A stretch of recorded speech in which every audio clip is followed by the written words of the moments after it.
ప్రధానమంత్రి నరేంద్ర మోదీ తన నెలవారీ రేడియో కార్యక్రమం మన్ కీ బాత్లో ఆంధ్రప్రదేశ్లోని అనంతపురం జిల్లా ప్రజల కృషికి ప్రత్యేకంగా అభినందించారు. తీవ్ర నీటి ఎద్దడిని ఎదుర్కొంటున్నప్పటికీ అక్కడి ప్రజలు స్వచ్ఛందంగా ముందుకు వచ్చి జల సంరక్షణను చూపిస్తున్న చొరవ స్ఫూర్తిదాయకమని కొనియాడారు. కరువుకు చిరునామాగా మారిన ప్రాంతంలో సామూహిక కృషితో మార్పు తీసుకువస్తూ దేశ ప్రజలకు ఆదర్శంగా నిలిచారని ప్రశంసించారు. अनंतपुर में भी देखने को मिला है। यह वह क्षेत्र है जो सूखे की गंभीर समस्या से जूझता रहा है। यहाँ की मिट्टी लाल और बलुई है। यही वजह है कि लोगों को पानी की कमी का सामना करना पड़ता है। यहाँ के कई क्षेत्रों में लंबे समय तक बारिश नहीं होती है। कई बार तो लोग अनंतपुर की तुलना रेगिस्तान में सूखे की स्थिति से भी कर देते हैं। साथियों, इस समस्या के समाधान के लिए स्थानीय लोगों ने जलाशयों को साफ करने का संकल्प लिया। फिर प्रशासन के सहयोग से यहाँ अनंत नीरू संरक्षणम प्रोजेक्ट इसकी शुरुआत हुई। इस प्रयास के तहत 10 से अधिक जलाशयों को जीवनदान मिला है। उन जलाशयों में अब पानी भरने लगा है। इसके साथ ही 7,000 से अधिक पेड़ भी लगाए गए हैं।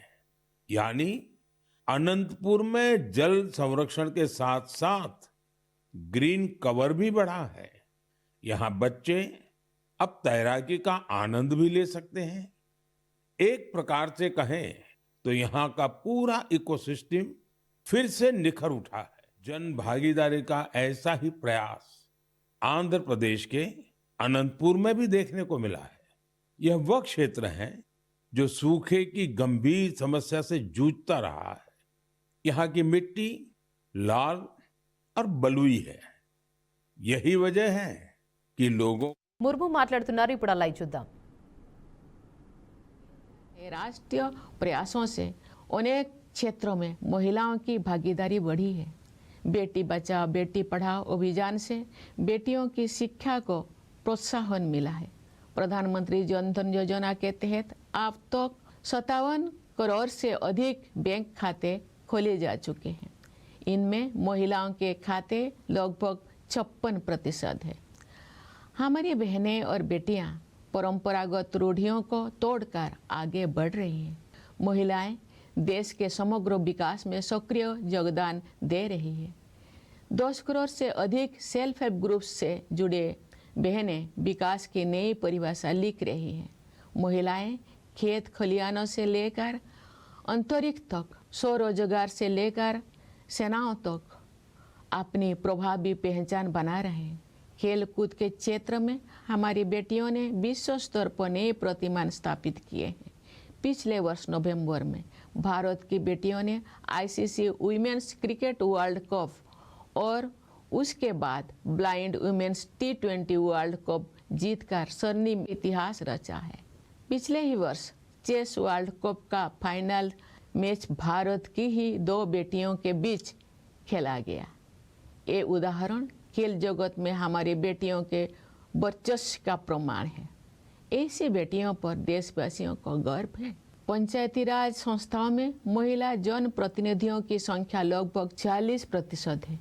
महिलाओं के राजनैतिक सशक्तिकरण को नई ऊंचाई देने वाले नारी शक्ति बंधन अधिनियम से महिलाओं के नेतृत्व द्वारा विकास की सोच को अभूतपूर्व शक्ति मिलेगी। विकसित भारत के निर्माण में नारी शक्ति की भूमिका महत्वपूर्ण रहेगी। उनके बढ़ते हुए योगदान से हमारा देश महिला पुरुष समानता पर आधारित समावेशी गणतंत्र का उदाहरण प्रस्तुत करेगा। समावेशी सोच के साथ वंचित वर्गों के कल्याण और विकास के लिए अनेक योजनाओं को कार्यरूप दिया जा रहा है। पिछले वर्ष 15 नवंबर को देशवासियों ने धरती आबा भगवान बिरसा मुंडा की जयंती के दिन 5वां जनजातीय गौरव दिवस मनाया तथा भगवान बिरसा मुंडा की 150वीं जयंती के उपलक्ष्य में मनाए गए उत्सव संपन्न हुए। आदि कर्मयोगी अभियान के माध्यम से जनजातीय समुदाय के लोगों में नेतृत्व क्षमता को निखारा गया।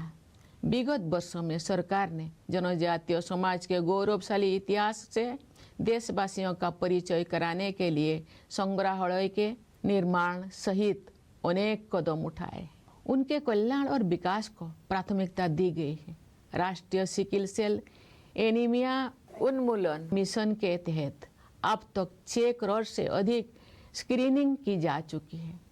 एकलव्य मॉडल रेसिडेंशियल स्कूलों में लगभग 1,40,000 विद्यार्थी शिक्षा प्राप्त कर रहे हैं तथा अनेक विद्यार्थी ने प्रतियोगी परीक्षाओं में उत्कृष्ट प्रदर्शन किया है। स्वास्थ्य और शिक्षा के ऐसे अभियान जनजातीय समुदाय की विरासत और विकास का समन्वय कर रहे हैं। दत्या व जनजातीय ग्रामोत्कर्ष अभियान तथा पीएम जनम ఎమ్మెల్యే కడియం శ్రీహరి సంచలన వ్యాఖ్యలు చేశారు. ఎర్రబెల్లి దయాకర్ రావు కాంగ్రెస్ పార్టీలో చేరేందుకు ప్రయత్నించారని ఆరోపించారు. దయాకర్ రావు ఏంటో సీఎంకి తెలుసు కాబట్టి రానివ్వలేదని, స్టేషన్ గన్పూర్కి బైపోల్ వస్తే తాటికొండ రాజ్యకు టికెట్ దక్కకుండా ఎర్రబెల్లి, పోచంపల్లి, పల్లా కుట్ర పన్నారన్నారు. ఇక గతంలో టీడీపీ ఎమ్మెల్యేను దయాకర్ రావు కేసీఆర్కి అమ్మాడని తెలిపారు. మనవరాలి వయసులో ఉన్న యువతి చేతిలో ఓడిపోయిన ఆయనకు బుద్ధి రాలేదని విమర్శించారు. 2023 తెలంగాణ శాసనసభ సాధారణ ఎన్నికలలో రాజయ్య గారు నా మాట వినాలి. 2023లో జరిగిన తెలంగాణ శాసనసభ ఎన్నికలలో ఆయనకు టికెట్ రాకపోవడానికి కారణం నేనని అనుకుంటున్నాడు. కానీ రాజయ్య గారు ఆనాడు నీకు టికెట్ ఇవ్వొద్దని, రాజయ్య గారికి టికెట్ ఇస్తే మనం గెలవమని కేసీఆర్కు చెప్పింది అప్పటి మంత్రి ఎర్రబెల్లి దయాకర్ రావు, అప్పటి ఎమ్మెల్సీ ప్రస్తుత జనగామ ఎమ్మెల్యే పల్లరాజేశ్వర రెడ్డి, ప్రస్తుత ఎమ్మెల్సీ పోచంపల్లి శ్రీనివాస్ రెడ్డి గారు. ఈ ముగ్గురు కూడా రాజయ్య గారికి టికెట్ ఇస్తే మనం గర్భంలో గెలవలేము, కడియం శ్రీహరికి టికెట్ ఇస్తే మాత్రమే గెలిచే అవకాశాలు ఉన్నాయని నీకు వ్యతిరేకంగా చెప్పి నీకు టికెట్ రాకుండా చేసింది వాళ్ళు. స్టేషన్ గన్పూర్కు ఉప ఎన్నికలు వస్తే రాజయ్య గారు సరిపోడు, రాజయ్య గారికి ఓట్లు పడవు అని కేసీఆర్కు చెప్పి ఒకడేమో బీజేపీలో ఉన్న నాయకుని తీసుకొచ్చే ప్రయత్నం చేస్తున్నాడు, ఇంకొకడేమో ఆర్ఎస్ ప్రవీణ్ కుమార్ని తీసుకొచ్చే ప్రయత్నం చేస్తున్నాడు, ఇంకొక ఆయనేమో కాంగ్రెస్ లీడర్ తీసుకొచ్చే ప్రయత్నం చేస్తున్నాడు. లేకుంటే ఈ ముగ్గురు కలిసి నేను రాజకీయంగా పొందబెట్టే ప్రయత్నం చేస్తున్నారని చెప్పి కూడా. రంగారెడ్డి జిల్లా శంషాబాద్ మున్సిపాలిటీ పరిధిలోని ఎయిర్పోర్ట్ కాలనీ సమీపంలో తీవ్ర ఉద్రిక్తత చోటు చేసుకుంది. రెవెన్యూ సర్వే నెంబర్ 626/2లో అటవీ శాఖకు చెందిన 176.06 ఎకరాల రిజర్వ్ ఫారెస్ట్ భూమి ఉంది. ఈ భూమిలో ఇప్పటికే సుమారు 166 ఎకరాల విస్తీర్ణానికి అటవీ శాఖ అధికారులు ఫెన్సింగ్ ఏర్పాటు చేశారు.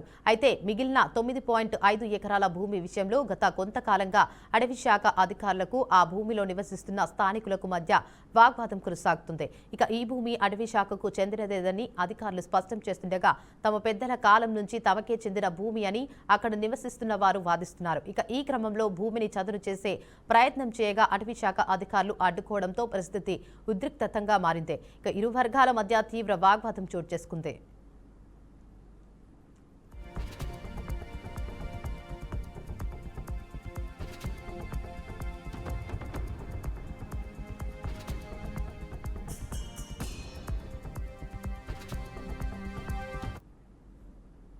రంగారెడ్డి జిల్లా శంషాబాద్ మున్సిపాలిటీ పరిధిలోని ఎయిర్పోర్ట్ కాలనీ సమీపంలో తీవ్ర ఉద్రిక్తత చోటు చేసుకుంది. రెవెన్యూ సర్వే నంబర్ 626/2లో అటవీ శాఖకు చెందిన 176.06 ఎకరాల రిజర్వ్ ఫారెస్ట్ భూమి ఉంది. ఈ భూమిలో ఇప్పటికే సుమారు 166 ఎకరాల విస్తీర్ణానికి అటవీ శాఖ అధికారులు ఫెన్సింగ్ ఏర్పాటు చేశారు. అయితే మిగిలిన 9.5 ఎకరాల భూమి విషయంలో గత కొంతకాలంగా అటవీ శాఖ అధికారులకు ఆ భూమిలో నివసిస్తున్న స్థానికులకు మధ్య వాగ్వాదం కొనసాగుతుంది.